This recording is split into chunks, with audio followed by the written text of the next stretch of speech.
Alors les amis, avant de commencer avec le coffrage des poteaux, il est important de prendre du temps pour pouvoir faire les travaux préparatoires. En termes de travaux préparatoires, vous avez dans le tracé des talonnettes. Après le tracé des talonnettes, nous avons disposé les talonnettes, nous avons positionné les ferrailles et nous avons coulé.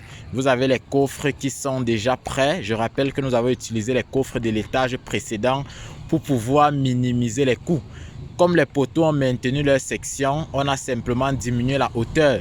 Parce que je rappelle qu'au rez-de-chaussée, on avait des poteaux, au sous-sol, pardon, on avait des poteaux qui allaient à 3 mètres 70 parce que la hauteur au-dessus de la dalle était de 4 mètres 10 avec des poutres de 50 cm. Donc on avait des poteaux de 3 mètres 60, béton fini.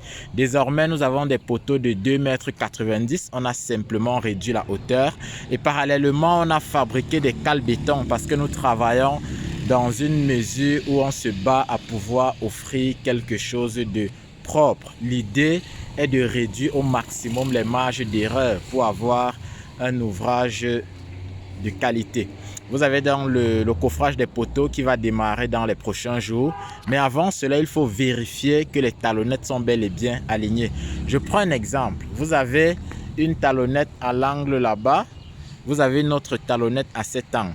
Si pour aligner les deux poteaux intermédiaires, vous venez juste, vous tendez le fil à plomb, vous mettez le poteau là à niveau, vous mettez le poteau-ci à niveau. Si les talonnettes ne sont pas alignées à la base, les poteaux seront inclinés parce que vous vous battez à aligner les poteaux alors que les talonnettes ne le sont pas.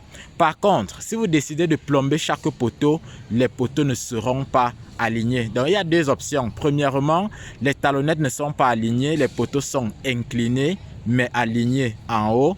Deuxièmement, les talonnettes ne sont pas alignées, les poteaux sont parfaitement droits mais ils ne sont pas alignés. Ça fait que quand on fait les maçonneries, les murs vont laisser des saillies qui sont très souvent bizarres à regarder.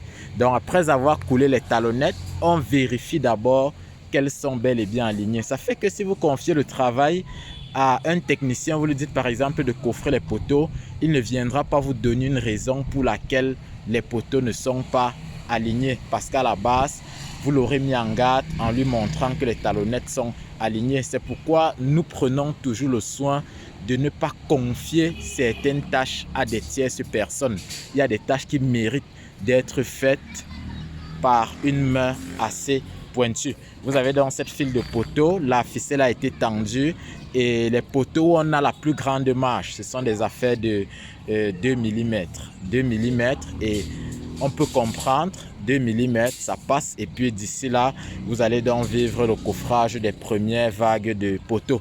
D'ici là, nous avons également vérifié d'autres lignes. Si pendant ces vérifications, on se rend compte que quelque chose n'a pas marché, le principe sera simple.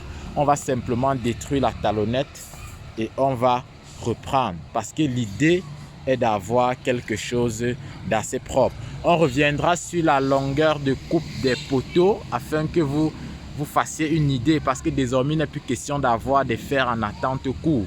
On reviendra sur la hauteur des cadres et bien d'autres. C'est pourquoi une fois encore je le dis, si vous êtes passionné de génie civil, je vous invite tout simplement à vous abonner à nos différentes plateformes digitales, la page Facebook, la chaîne YouTube. Parce que comme vous le savez, nous prenons beaucoup de plaisir à partager avec vous les détails que constituent la réalisation des projets de construction dans notre environnement africain en général, mais surtout dans notre contexte camerounais. Merci.